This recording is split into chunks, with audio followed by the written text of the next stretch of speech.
여러분 아침 배달 왔습니다. 아침에 이 말씀 없이 하루를 시작하면 안 돼요.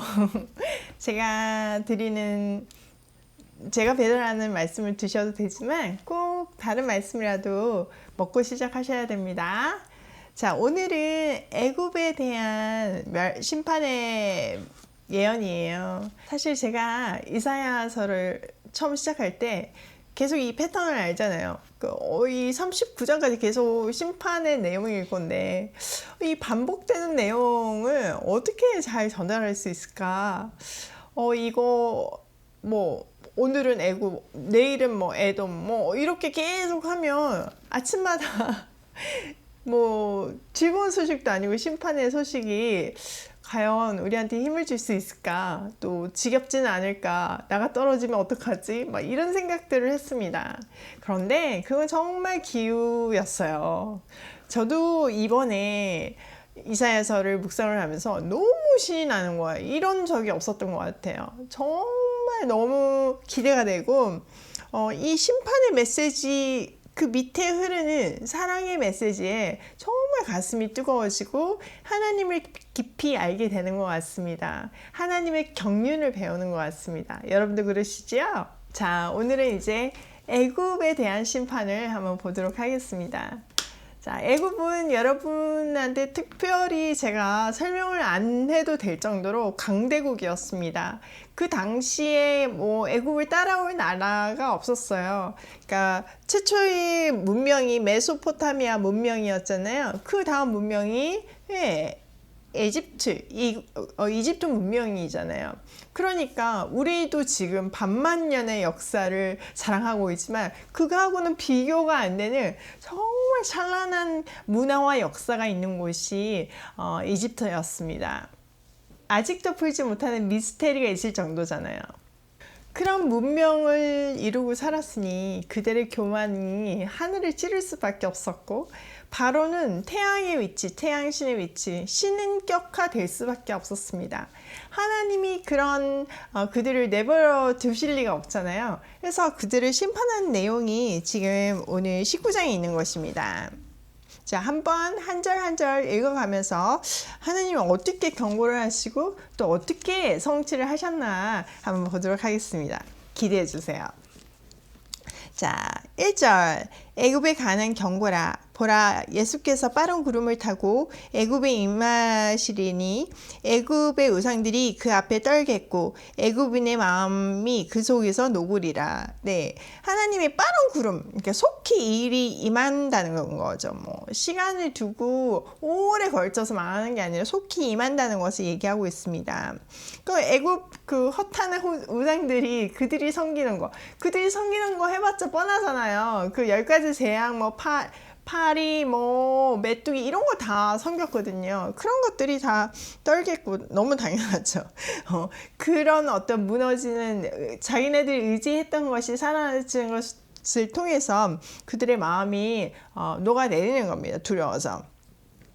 2절에 보세요. 내가 애굽인을 격동하여 애굽인을 치리니 그들이 각기 형제를 치며 각기 이웃을 칠 것이요 성읍이 성읍을 치며 나라가 칠 것이며. 이거 스스로 분열한다는 거예요. 하나님께서 애굽인들을 격동을 시켜서 서로가 미워하게 하고 서로를 적대시하게 하고 결국 형제가 형제를 쳐서 이웃을 쳐서 쓰러지게 한다는 겁니다. 자, 3절 애굽인의 정신이 그 속에서 쇠약할 것이요 그의 계획을 내가 무너뜨리니 그들이 우상과 마술사와 신접한 자와 요술객에게 물으리로다. 이렇게 얘기하고 있어요. 자, 애굽인의 정신, 아까도 얘기한 것 같이 그들은 자기네들이 엄청난 지혜자라고 생각을 했습니다. 그들의 찬란한 역사를 만들어낸 정말 그 지혜자, 우리는 애굽인이라는 그 정신이 대단했던 거죠. 그런데 하나님은 그 정신을 쇠약하게 하실 것이고 계획한 그 지혜로 만든 어떤 계획들이 있을 거 아니에요. 그 계획들을 깨뜨리신다는 겁니다. 그들이 이제 그렇게 깨뜨리면 사실은 하나님을 붙잡으면 되는 건 거잖아요. 그때 진짜 지혜자라면 참 진리를 깨달으면 되는 건데 그들이 어떻게 한다고요? 네, 우상과 마술사와 신자판자와 요술계계로 또 무르러 가는 건 거예요. 그들이 뭘 알겠어요. 그런데 그것 때문에 망했는데 그것도 무르러 가는 그들의 안타까운 현실을 보여주고 있습니다. 이들이 그 우상하는 사람, 마술사 이런 사람, 신접판사 이런 사람한테 물으니까 나라가 점점 어떻게 돼요? 미궁에 빠지는 건 거잖아요. 여러분, 점쟁이 필요 없어요. 예언하는 사람 필요 없어요. 하나님의 말씀, 그것이 우리를 굉장히 안정적이고 정말 정확하게 바른 길로 인도하는 것을 믿으시기 바랍니다. 제가 언젠가 한 청년을 만났는데요. 명문대학의 정말 인물도 훌륭하고 되게 멋진 사람이었어요. 그런데 그 청년이 그러는 거예요. 점장이가 자기가 운전을 하면 차가 위험해서 차 사고가 날 수 있다고 그래가지고 면허를 따지 않고 운전을 안 한다는 건 거예요. 제가 그 얘기를 듣고 너무 안타까웠습니다. 너무 슬펐습니다. 솔직히. 아니 맞지도 않는 그 점장이의 그 말에 자기 인생을 결정하고 뭔가를 정한다는 사실이 생각해보면 진짜 웃긴 일인 건 거예요. 근데 그들이 그때도 그랬고 문명이 발달한 지금 2019년 이 세기에도 21세기에도 그 일들이 벌어지고 있는 것이 정말 인간의 어떤 한계인 것 같아요.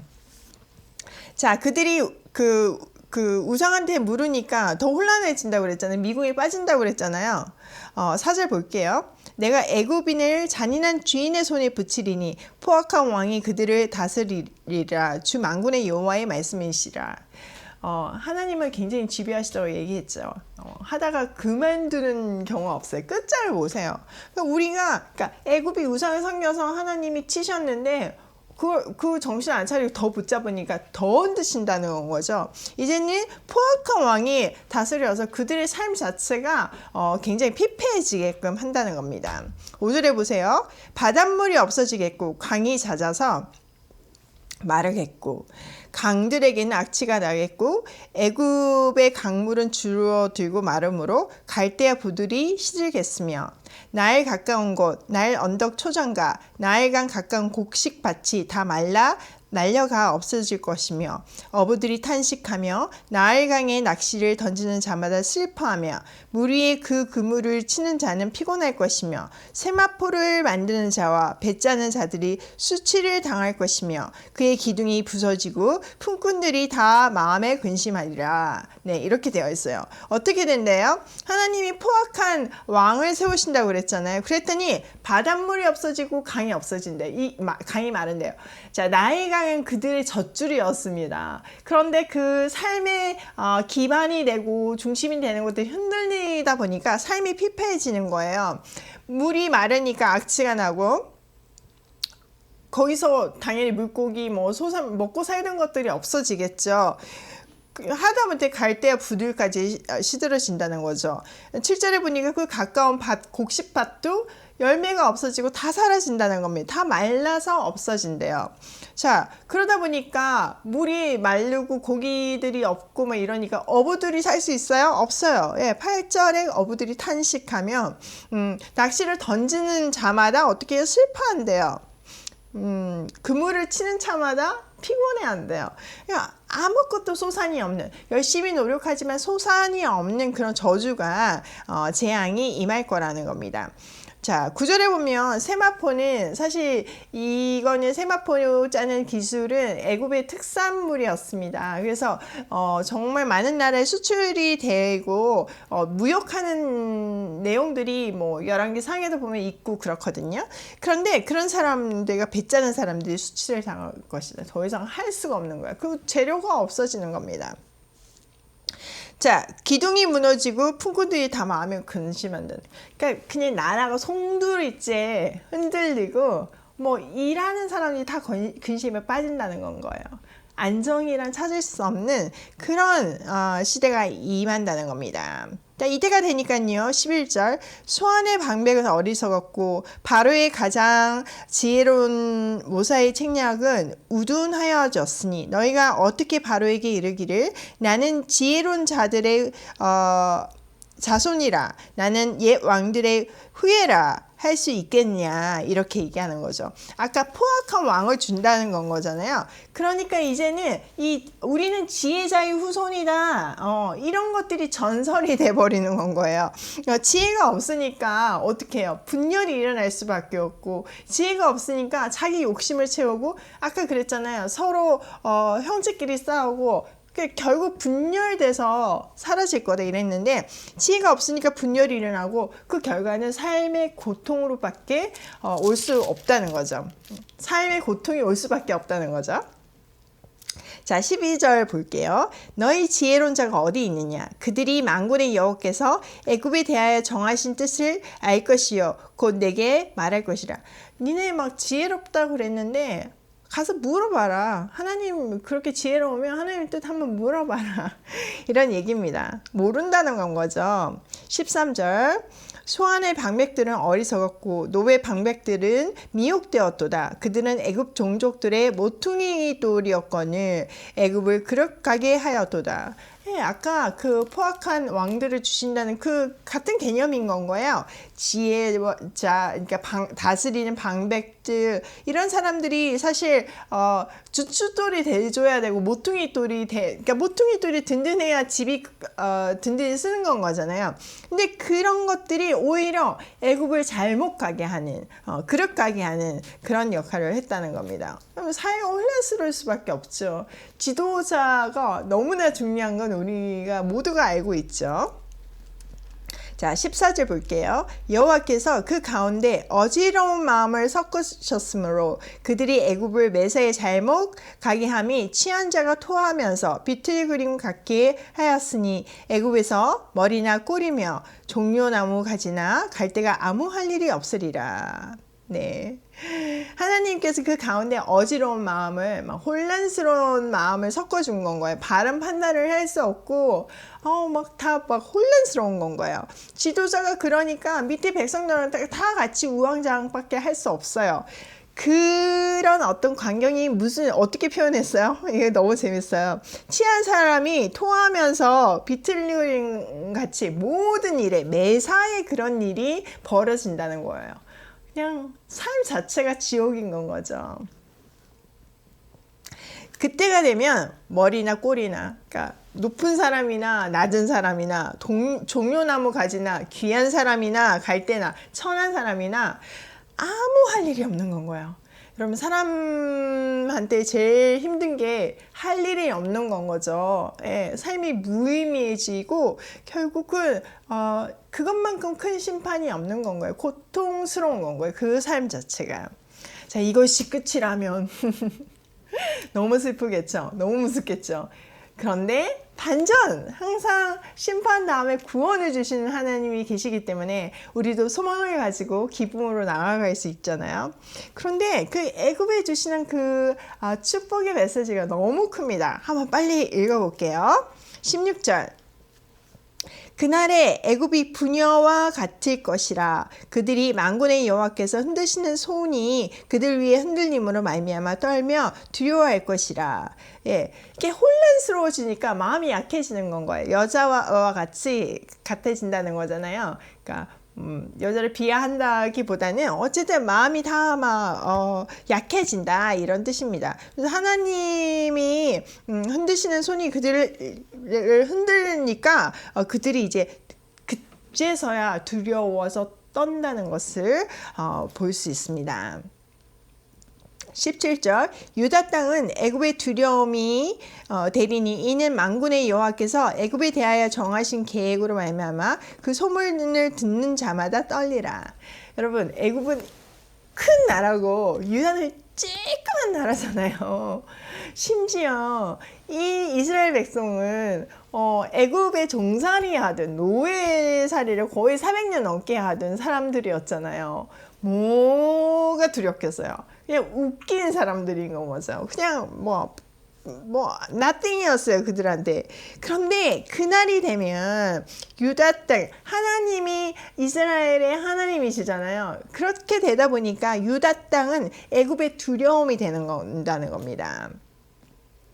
그리고 그렇게 되는 것은 여호와께서 애굽에 대하여 정하신 계획, 하나님께 심판, 지금 이 메시지를 주는 사람이 누구예요? 예, 이사야예요. 근데 이사야의 말씀이 임하는 것을 보면서 그러니까 이사야를 통해서 애굽에 대한 어떤 계획을 지금 듣는 건 거잖아요. 그러다 보니까 너무 무서워서 유다 막 이름만 들어도 막 달달달 떠는 이런 날이 온다는 겁니다.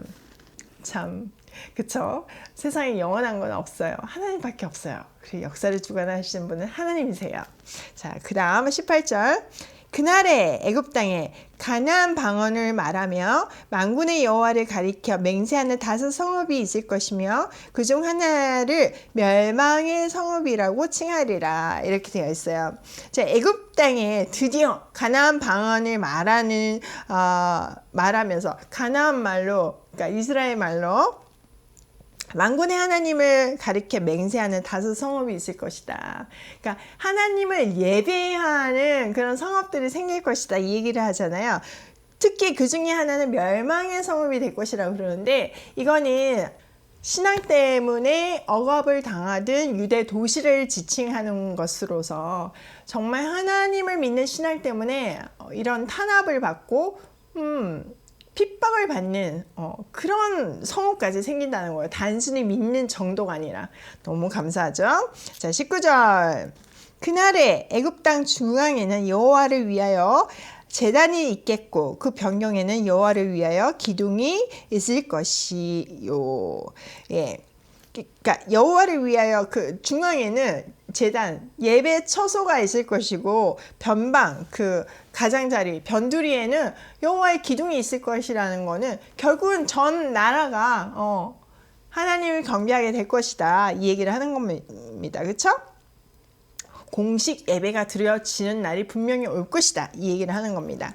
자, 20절 볼게요. 이것이 애굽 땅에서 만군의 여호와를 위하여 징조와 증거가 되리니 이는 그들이 그 압박하는 자들로 말미암아 여호와께 부르짖겠고 여호와께서는 그들에게 한 구원자이자 보호자를 보내사 그들을 건지실 것임이니라.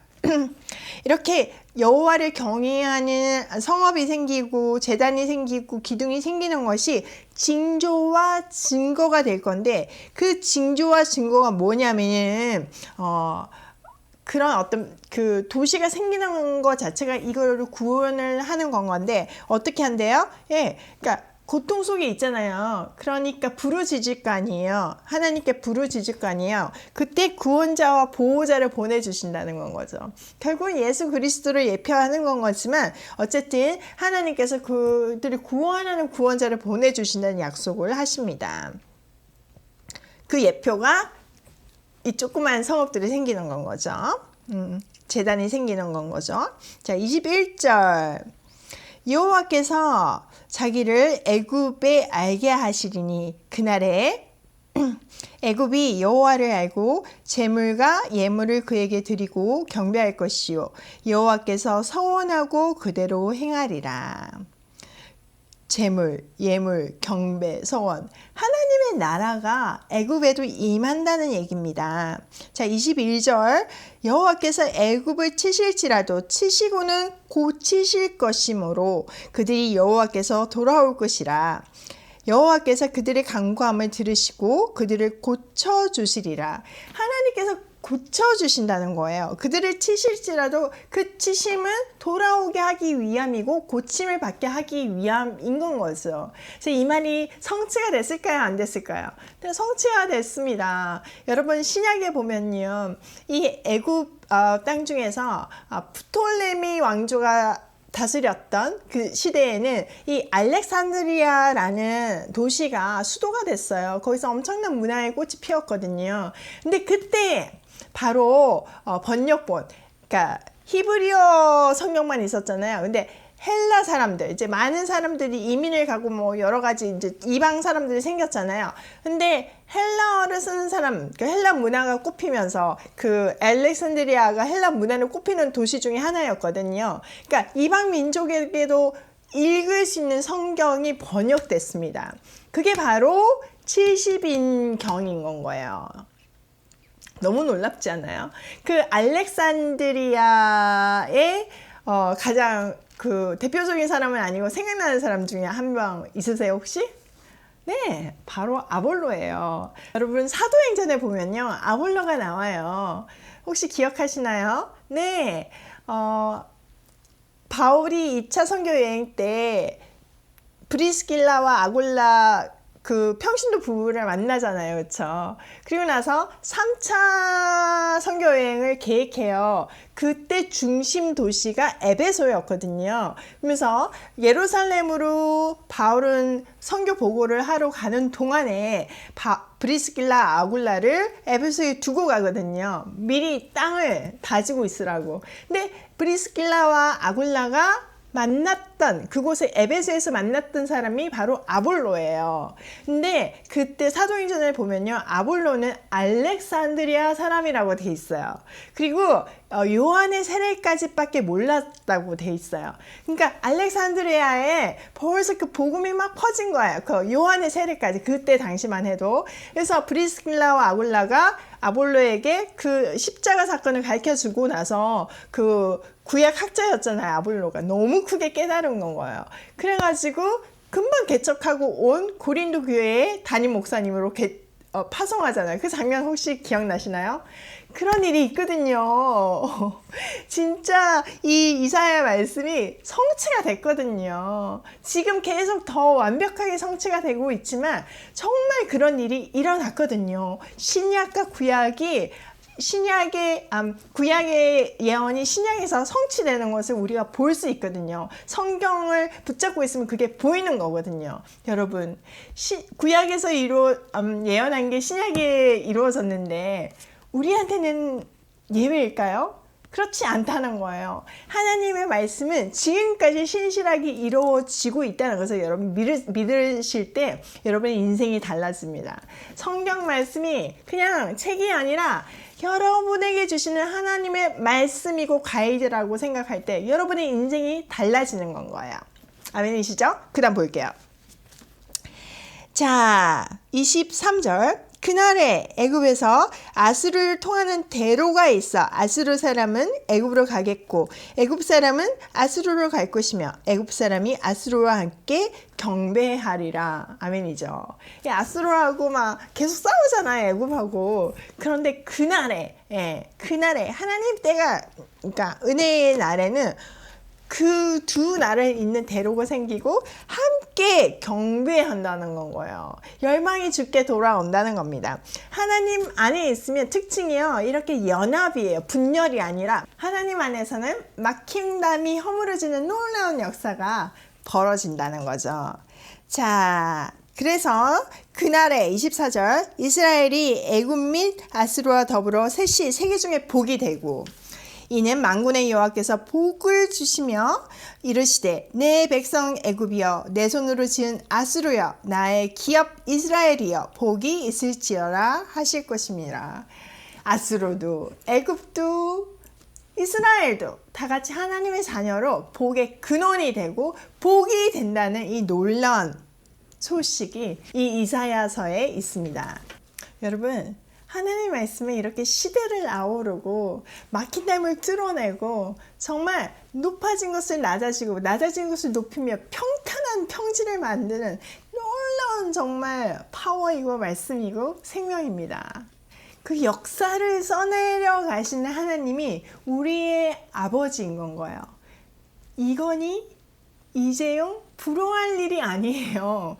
여러분 이건희보다 이재용보다 더 금수저가 우리예요. 하나님의 자녀예요. 믿으십니까? 오늘도 세상을 소유한 금수저답게 믿음으로 고고싱이에요.